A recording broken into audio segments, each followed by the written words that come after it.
Аға, мені неге тірідей көмдіңіздер? Болған оқиға.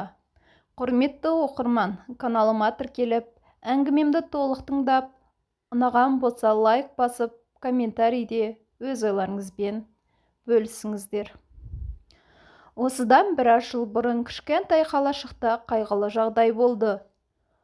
Бір көшенің бойында тұратын кішкентай ұл бала мен қыз бала балабақшада аяқ астынан қайтыс болды.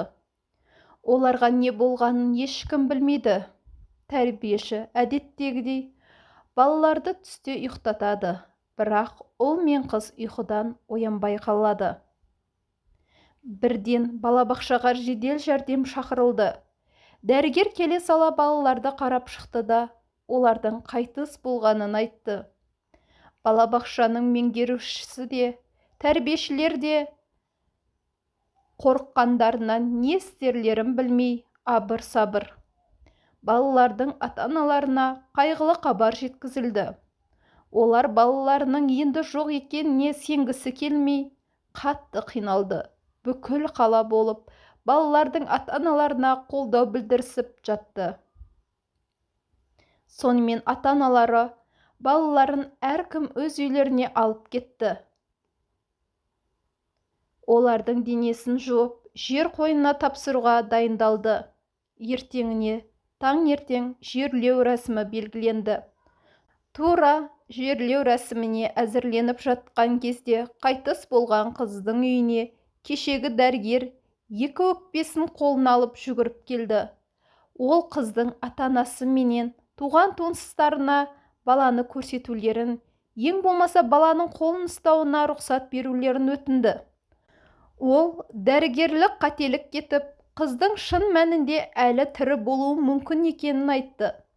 Алайда қыздың ата-анасы есі ауысқан дәрігерді қыздың денесіне жолатқысы келмеді. Өйткені олар өз перзенттерінің о дүниелік болғанына көндіккен еді.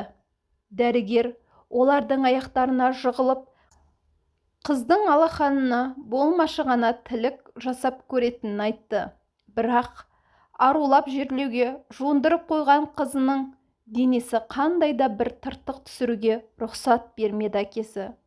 Қыздың ата-анасын сендіре алмаған дәрігер жүгіріп ұл баланың үйіне келді. Ол жақта да дәрігерді жынданған болар деп ешкім оның сөзіне мән бермеді. Бірақ ұлдың анасы баласын құтқаруға қандай да бір үміт бар болса, оны да көру керек деген оймен дәрігерге ұлын көруге рұқсат берді. Дәрігер ұл баланың алақанын ұстады да, бірден қолындағы құралымен баланың алақанын тіліп жіберді. Бірден сорғалап қан ақты. Мұны көрген дәрігер бірден жедел жәрдем шақырыңдар деп айқайлады. Бірден жедел жәрдем келіп, баланы ауруханаға алып кетті. Ал әлгі дәрігер қайтадан қыздың үйіне жүгірді. Алайда ол кешігіп қалған екен.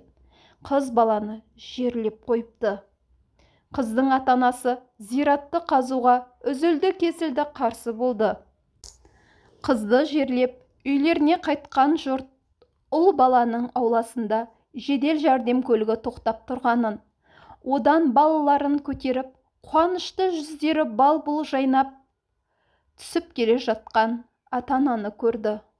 Ұл бала алақанындағы тілінген жері ауырып тұрғанын айтып, жылап тұр екен. Мұны көрген қыздың ата-анасы қыздары жерленген зиратты қазуға жүгірді. Дәрігер, полиция қызметкерлерін жерлеген қыздың денесін алып шығуға рұқсат сұрады.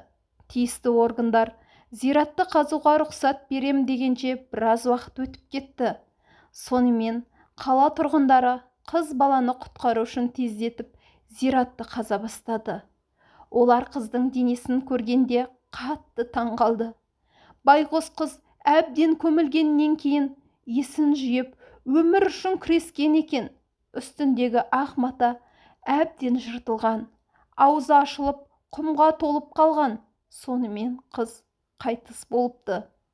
Бұл оқиғаның түсініксіз тұстары көп. Ұл мен қыз бала қайтыс болған күні олардың қараған дәрігер сол күні түнде түс көріпті. Түсінде қыз бала тіріліп келіп, оған қарап тұр екен. Ол қыз ұйықтап жатқан дәрігерді оятуға тырысып, «Ағатай, мені неге тірідей көміп тастадыңыздар?» деп қайталай берген екен. Осы оқиғадан кейін дәрігер ауруханадан кетіп қалыпты. Ешқашан адам емдеумен айналыспаған екен. Өйткені ол қыз баланың өлімі үшін өзін ешқашан кешіре алмаған. Құрметті оқырман, каналыма тіркеліп, әңгімеме шынайы пікіріңізді жазып, өзге де әңгімелерімді каналымнан тыңдаңыздар. Каналыма тіркеліп кетуді ұмытпаңыз.